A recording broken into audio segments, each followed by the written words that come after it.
For years, the prime edict of the land could not be violated. You shall speak only of the glories of the kingdom of Ethereum and the High Lord of the realm, Emperor Buterin. But above all, never ever speak positively of the dark lands on our border. But then, for the first time in the year 2022, the citizens began to notice the so called dark lands were the only ones uncovered by storm clouds and receiving the life giving warmth of the sun. Thus began the Parade of Defectors to the land of Cardano. Ready? Let's go. This is the final Cardano rumor rundown of 2021. We started on St. Patrick's Day of this year, and since then we've done 261 episodes, all focused on Cardano. So it's only fitting that we finish on another holiday, which is New Year's Eve, probably when you're listening right now.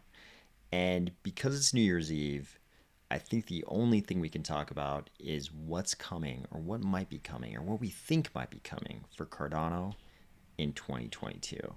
Because it's New Year's Eve, I'm also drinking something. Those of you who were with the channel in the early days already know it's an Irish whiskey, one ice cube. Why? Because when you drink it neat, it scares the timid. But the first thing we're going to talk about, which I think is going to be a big trend in 2022, and other people in the Cardano community are already calling this, and I think they're right. We are going to see a parade of defectors from other blockchains. And kicking this off in a really dramatic way is CoinDesk here. CoinDesk has never been the greatest cheerleader of Cardano. We've talked about this in the past. And, they kind of reflect, I think all along they've kind of reflected what the rest of the non-Bitcoin crypto space, was thinking. And we all kind of know that was a heavy bias towards Ethereum and everything Ethereum. And anything like Cardano that was going to come around and upset the apple cart was not exactly welcomed. Now, on December 30th, we saw this headline: Cardano versus Ethereum. Can ADA solve Ether's problems? And they have a pair of boxing gloves. So they're not I don't want to use the expression pulling any punches here, but this is not exactly a subtle way to signal a warming up to Cardano. They're kind of letting the world know, hey, we think there are problems in Ethereum. They strip say, can ADA solve Ethereum's problems?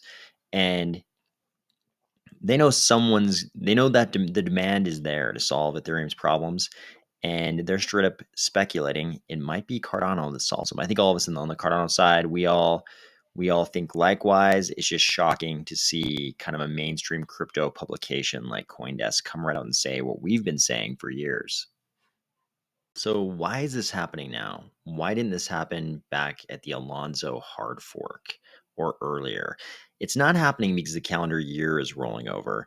This is happening because DeFi is launching. I think you're probably aware that a huge slice of crypto loves DeFi. Crypto, a certain large section of crypto is made up of a bunch of degens who love to flip crypto assets. They love it. I say that lovingly, but you know what I'm talking about. This is exactly why so many people love NFT drops. An NFT drop is kind of like a big lottery. Everybody's hoping they're going to get the asset with the rarity of various types, and that asset will be worth so much more than everyone else's assets that they received in the drop, and then they'll be able to flip it, right? And maybe they don't even actually sell it.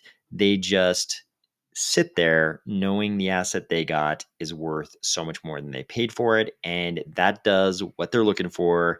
It triggers the chemical reaction that satisfies those dopamine receptors, and it does a certain thing in their brains that they enjoy very, very much.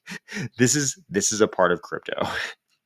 And DeFi does this to an exaggerated degree, because as soon as you have things like DEXs running on your blockchain, The people who very much want to satisfy those dopamine receptors can go into those dexes and they can sit around and swap assets all day long trying to satisfy those dopamine receptors. People love DeFi. It's a huge part of crypto these days, and Cardano is finally getting DeFi. Pretty soon, we're going to have analogs for Uniswap, for Compound, for MakerDAO, for Aave, for Curve. You already know the names of the entities that are sort of the front runners for those roles, even if you don't realize that those are the roles they're going to fill. And the users are going to pour in when they realize they can use something very similar to those old platforms on the Ethereum side, but these new platforms are unbroken by fees and they're actually decentralized. And that's a combination that's hard to come by. These platforms running on an actually decentralized platform that's actually scalable and quick and actually not broken by fees, that's a very hard combination to come by. We've got Ethereum out there and Solana and Avalanche and other platforms, but it's very difficult to combine all those things into one. And Cardano is going to be a pretty irresistible package when it comes to all those things. People are going to feel good about doing their dopamine fulfillment stuff on a blockchain that actually fulfills all these promises of crypto. The users are going to pour in, and all of a sudden, all of these quasi crypto celebrities who've been extremely dismissive of Cardano all these years are going to come around and say, actually, I've liked Cardano all along. I've been holding some small amount of Cardano, even though I make it sound like a large amount all this time. I've I've actually spent a lot of time inside the Cardano community looking at Cardano things, doing Cardano things. They're gonna have all kinds of reasons why they are actually Cardano people, and it's okay. This is kind of inevitable. We're gonna see this whole parade of defectors claiming they've been, Cardano from Go, and that's going to be one of the side effects of the much greater adoption I think we're going to see in 2022. Along with PFP art NFTs and the enormous buildup to a sort of yet to happen DeFi launch, another piece of the story in 2021 was the advent of Cardano Metaverses, starting with the meteoric rise of Pavia. Another project that seemed to shock a few people with success was the Artifact Moon project. And going into these first few days of 2022, both Pavia and Artifact have both released full motion samples like this one from Artifact of what it might look like to navigate your avatar around in the actual metaverse on your plots one day. There seems to be a pretty big difference between creating an isolated rendering like this one and actually having a full-fledged metaverse that all of the players, are we going to call ourselves players or characters or people can actually walk around in with their avatars. So we don't know how far out the full-fledged metaverses are. I mean, is this something we see in 2023 even? No, I don't think any of us really know. And I think the old rule that you should take your longest possible timeline and double it for even approaching an estimation of when software development might be done probably applies here. So, I mean, who knows? Maybe end of the year 2023 we actually see something like this, or maybe we luck out and we see something a little bit sooner. In the name of full disclosure, I should remind everybody that I have an Army of Spies beach in Pavia, 2 moon bases on Artifact Moon, and also another Army of Spies beach here in Ada Realm, where you can already be on the ground moving across the map, which might be able to give us a little bit of hope that maybe we could see something a little bit quicker out of one of these metaverses than the most pessimistic possible timeline. Obviously, we're already seeing the first stages of convergence of Cardano Metaverses and Cardano PFP and art NFTs in terms of avatars used in the metaverses and images displayed in the metaverses, or at least on their sort of proto maps of the metaverses. My question is, how far down the timeline do we have to go before there's greater convergence of something like DeFi and the metaverses? I mean, we already know, we're already seeing hints of some interaction between the moon parcels on Artifact Moon and the Artifact NFT marketplace.